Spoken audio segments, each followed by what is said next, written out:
Hello, ഇന്ന് share ചെയ്യുന്നത് നല്ല സോഫ്റ്റ് ആയിട്ടുള്ള ഇഡലിയുടെ റെസിപ്പിയും നമുക്കിത് പാത്രത്തിൽ നിന്നും ഇതുപോലെ ഇങ്ങനെ കൈകൊണ്ട് തന്നെ ഇങ്ങനെ ഇളക്കിയെടുക്കാൻ പറ്റുന്ന രീതിയിലുള്ള ടിപ്പും ഇന്ന് ഷെയർ ചെയ്യുന്നുണ്ട്.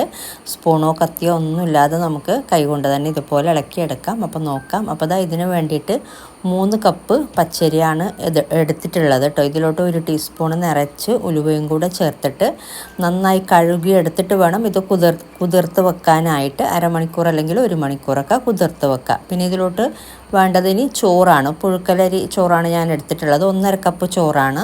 നമ്മൾ 3 കപ്പ് അരി എടുക്കുമ്പോൾ 1.5 കപ്പ് ചോറെടുക്കുക. പിന്നെ ഇതിലോട്ട് ഉഴുന്നും കൂടെ വേണം, അത് നമ്മൾ സെപ്പറേറ്റ് ആണ് അരച്ചെടുക്കുന്നത്. ആദ്യം ഈ ഒരു അരി ബ്ലെൻഡറിലോട്ട് ഇട്ട് കൊടുക്കാം. ഇതിലോട്ട് ഈ ഒരു ചോറും കൂടെ ചേർത്തിട്ട് ഞാൻ 2 ബാച്ചായിട്ടാണ് അരച്ചെടുക്കുന്നത്, പകുതിയായിട്ട്.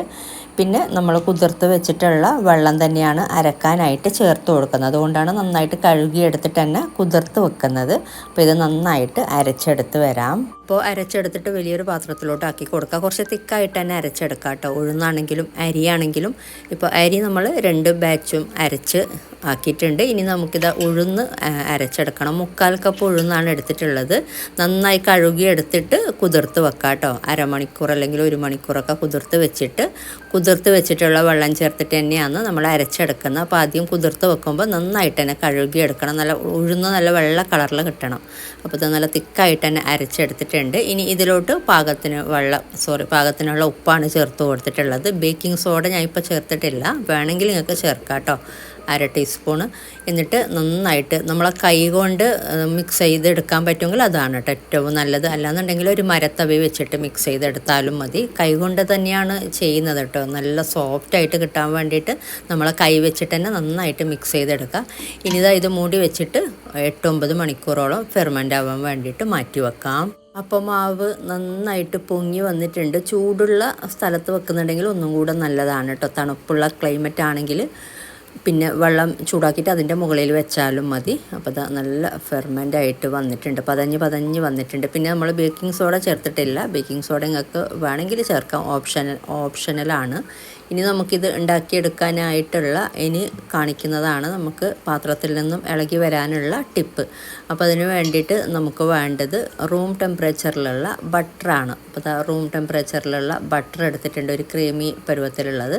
എന്നിട്ട് നമ്മൾ കൈവിരൽ വെച്ചിട്ട് ഇതുപോലെ നമ്മൾ ഇഡലി ഉണ്ടാക്കുന്ന പാത്രത്തിൻ്റെ അകത്ത്, ഇതുപോലത്തെ പ്ലേറ്റ് ആണെങ്കിൽ ഒരു പ്ലേറ്റിൻ്റെ ഉള്ളിൽ, ഇനിയിപ്പോൾ നിങ്ങൾ ബൗള് പോലത്തെ എടുക്കുന്നുണ്ടെങ്കിൽ അതിൻ്റെ അകത്തോട്ട് ഉള്ളിലോട്ട് നന്നായിട്ട് സൈഡിലോട്ടും ഇതുപോലെ അകത്തും സൈഡും ഒക്കെ നന്നായിട്ട് തന്നെ ഇതുപോലെ ഇങ്ങനെ പുരട്ടി കൊടുക്കുക. ഈ ഒരു ബട്ടർ നമ്മൾ ഉണ്ടാക്കിയെടുക്കുന്ന എല്ലാ തട്ടും ഇതുപോലെ ഇങ്ങനെ ബട്ടർ കൈകൊണ്ട് തന്നെ തേച്ച് കൊടുക്കണം. ബ്രഷൊന്ന് വെച്ചിട്ട് തേച്ച് കൊടുത്താൽ ശരിയാവില്ല കേട്ടോ. ഇതുപോലെ കൈവിരൽ വെച്ചിട്ട് തന്നെ ഇതുപോലെ സൈഡും അതൊക്കെ ഇതുപോലെ ഒന്ന് ആക്കി കൊടുത്താൽ മതി.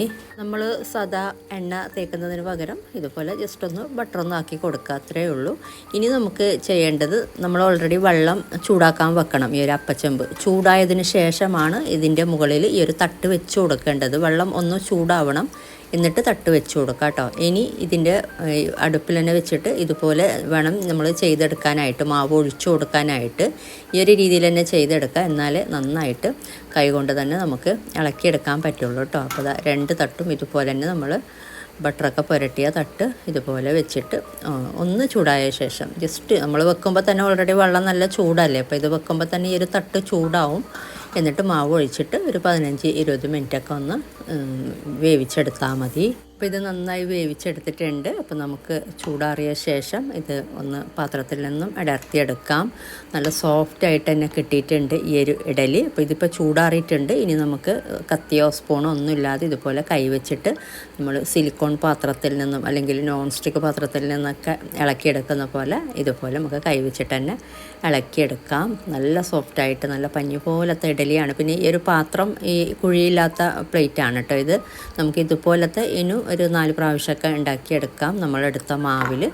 അപ്പോൾ നിങ്ങൾ ഈ ഒരു രീതിയിൽ ട്രൈ ചെയ്യാത്തവർ ഇഡലി ഉണ്ടാക്കുമ്പോൾ ഇതുപോലെ ഒന്ന് ട്രൈ ചെയ്ത് നോക്കുക. സംഭവം അടിപൊളിയാണ്. നല്ല സോഫ്റ്റായിട്ട് കിട്ടുന്നുമുണ്ട്, നമുക്ക് നല്ല ഷേപ്പിൽ കിട്ടുന്നുമുണ്ട് കേട്ടോ. ഇതിൽ നിന്നും ഇതുപോലെ ഇങ്ങനെ അടർത്തിയെടുത്തിട്ട്. അപ്പോൾ എന്തായാലും ട്രൈ ചെയ്യാത്തവർ ട്രൈ ചെയ്ത് നോക്കിയിട്ട് നിങ്ങളുടെ അഭിപ്രായങ്ങളൊക്കെ അറിയിക്കുക. വീഡിയോ ഇഷ്ടമായാൽ ലൈക്ക് ചെയ്യാനും കമൻറ്റ് ചെയ്യാനും മറ്റുള്ളവരിലേക്ക് ഷെയർ ചെയ്യാനൊന്നും മറക്കരുത്. ആദ്യമായിട്ട് കാണുന്നവരാണെങ്കിൽ ചാനലൊന്ന് സബ്സ്ക്രൈബ് ചെയ്യാനും മറക്കരുത് കേട്ടോ. ഇനി ഇതുപോലെ നല്ല റെസിപ്പിയുമായിട്ട് മറ്റൊരു വീഡിയോയിൽ കാണാം. താങ്ക്